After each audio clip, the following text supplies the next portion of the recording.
Après Zender et Maradi, Dosso a servi de cadre à la troisième étape de la mission de vulgarisation des résultats du sondage sur le bilan de l'an 1 du CNSP, dont les thèmes sont quel enseignement, quelle vision du président du CNSP, quelle contribution et responsabilité des citoyens pour un Niger véritablement indépendant et prospère.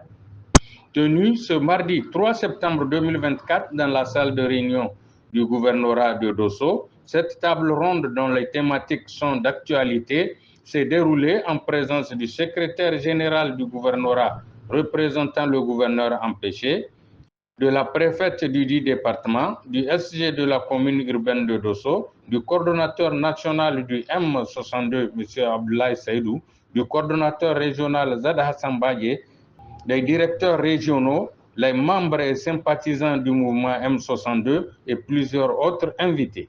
Après le mot de bienvenue de M. Adam Garba, SG de la commune urbaine de Dosso, plusieurs orateurs se sont succédés, dont entre autres Abdoulaye Seydou, coordonnateur national du mouvement M62, qui a présenté à l'assistance le but de sa mission. S'en est suivi la présentation des différentes thématiques auxquelles les participants n'ont pas manqué de réagir, comme en témoignent ces images. Au sortir des débats, M. Abdoulaye Seydou s'est confié à notre micro. Et donc, comme vous l'avez dit, dans le cadre donc, de notre caravane de vulgarisation des résultats du sondage sur l'an 1 du bilan du CNSP, également de la vision du président du CNSP pour un Niger véritablement indépendant et prospère. Donc nous sommes aujourd'hui à Dosso où nous avons enregistré vraiment une grande participation des populations de Dosso, des responsables des services techniques, des autorités, la préfet, le SG du gouvernement. En tout cas, tout Dosso est mobilisé et c'est un sentiment véritablement de satisfaction pour nous du niveau de constater que Dosso est encore toujours mobilisé, Dosso est debout et Dosso est sensible à tout ce qui concerne en tout cas la lutte pour la souveraineté, la lutte pour la sauvegarde de notre patrie. Vous savez que Dosso c'est quand même l'une des régions les plus actives dans ce combat.